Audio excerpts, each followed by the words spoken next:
قبل أن يخلقنا الله خلق النظام الكوني قبلنا، السنن الكونية. حياتنا مبنية أساسا على نظام وسنن كونية دقيقة عادلة جدا. أدركت مؤخرا سنتين كونية وجزى الله من علمني عليها خيرا. الأولى أنك إذا كنت تريد الزيادة في كل شيء فأعط منه، لا تمسك.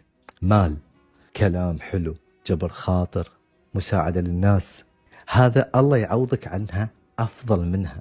افسحوا يفسح الله لكم، لن تنالوا البر حتى تنفقوا مما تحبون، اللهم أعطي منفقا خلفا على لسان الملائكة. فبالتالي ولئن شكرتم لأزيدنكم. عندك نقطة أما بنعمة ربك فحدث، يزيدك الله كلما أحدثت نعمته.